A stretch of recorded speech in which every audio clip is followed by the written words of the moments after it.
bincang tentang cara Nabi Muhammad SAW. Sama-sama kita. Teknik mengajar cara Nabi. Dan kita bersama dengan Puan Nur Hidayah Jaafar di sebelah kanan Amin. Ketua Jurulatih Model Teknik Nabi Rangkaian Tadika ABS. Assalamualaikum. Waalaikumsalam. Siapanya? Sehat, alhamdulillah. Masya-Allah. Okey, dan di sebelah kiri saya ialah Puan Siti Hairul Bariah, Guru Pusat Perkembangan Potensi Milenial. Assalamualaikum. Waalaikumsalam. Masya-Allah.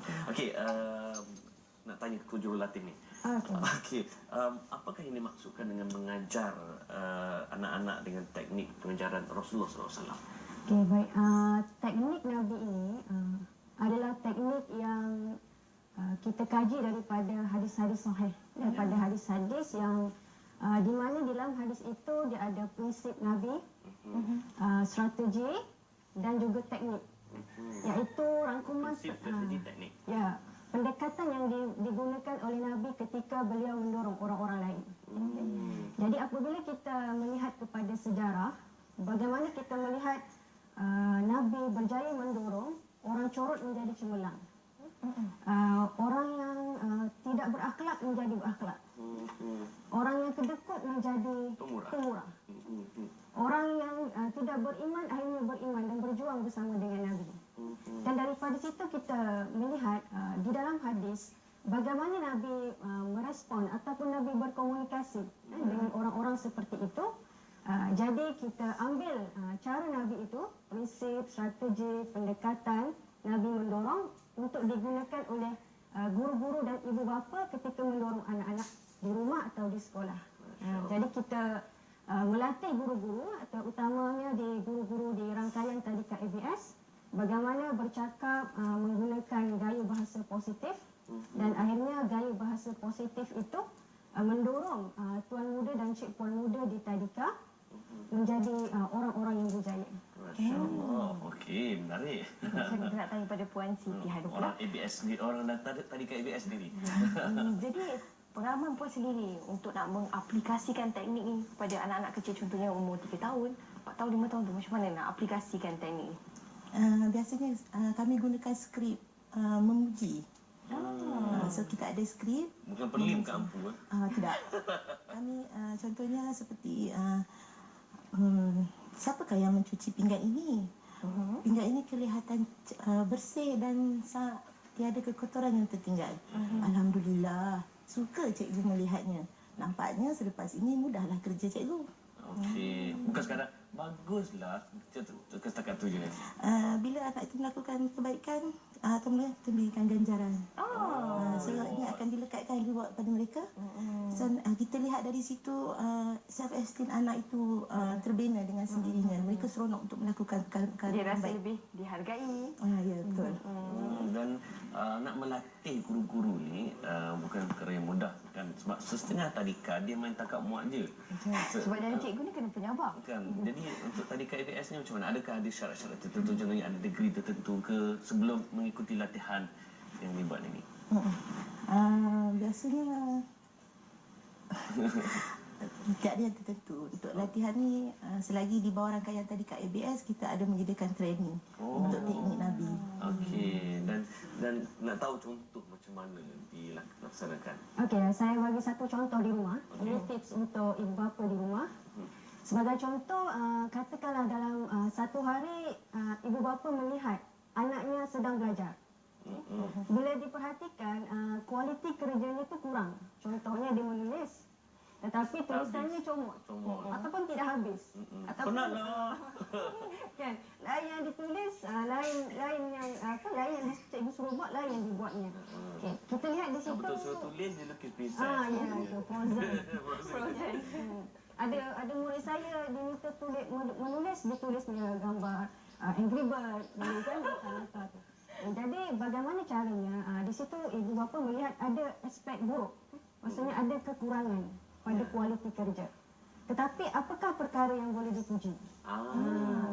Maka kita melihat perkara yang boleh dipuji kepada anak itu ialah daya usahanya belajar, bakatnya melukis, effort, bakat, kesungguhannya untuk belajar, ataupun dia belajar itu tanpa disuruh atas kemahuannya. Maka Aspek baiknya adalah bakatnya, daya usahanya, kesungguhannya. Itu yang dipuji. Ini kita panggil sebagai teknik tutup mata pada perkara salah, cari perkara baik untuk dipuji. Jadi apabila anak itu dipuji mengikut skrip yang kita sudah belajar tadi ya, bila kita puji maka anak itu pun akan seronok belajar. Bila dia seronok lama-lama hasil kerja ni meningkat. Secara tak langsung. Ya, Kalau dua halat dia salah, kita buat lah. Kita belajar di sini bila ibu bapa memberi perhatian kepada aspek baik, secara perlahan-lahan aspek buruk itu akan terpadam dengan sendiri. Okay, jadi kalau kita cakap tentang anak-anak sekarang lah, zaman moden kan, so semua mesti suka gadget, iPad lah, handphone lah, apalah. Jadi macam mana kita nak tarik minat anak-anak kecil ni untuk lebih kepada pendidikan? Maksudnya bukan sekadar main game je, memang mereka belajar daripada iPad juga, tapi kita nak juga antara komunikasi dengan orang lain. Okey, baik. Pernah ada seorang ibu tu dia berkongsi, waktu tu anak dia bermain gadget. Tetapi perkara yang dibuat oleh anak itu ialah dia berkomunikasi atau dia buat sesuatu kerja melalui gadget itu. Lalu perbuatan itu dipuji. Contohnya dia melukis atau menulis di gadget. Perbuatan itu dipuji. Jika untuk mendorong anak itu melakukan perkara lain, kita panggil itu di konteks lain. Contohnya apabila melihat anak bermain gadget dan dia buat perkara baik, aktiviti melalui gadget itu, puji perkara baik itu.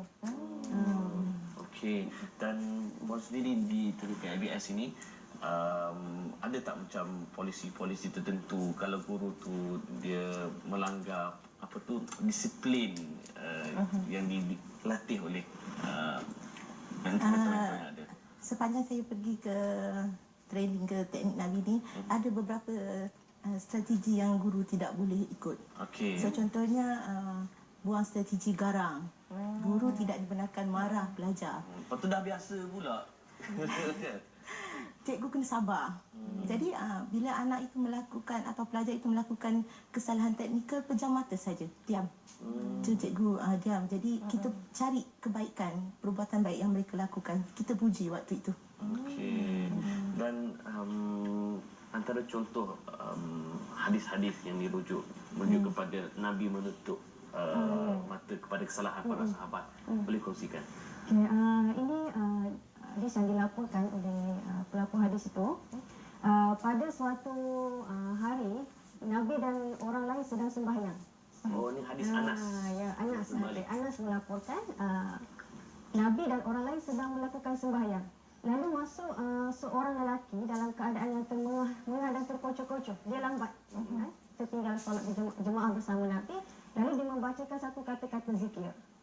Zikirnya itu didengar oleh orang yang sedang sembahyang, termasuk Nabi sendiri.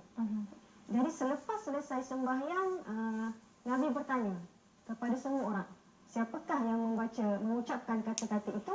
Semua orang tidak mengaku. Tidak ada orang yang mengaku. Termasuk lelaki tadi itu.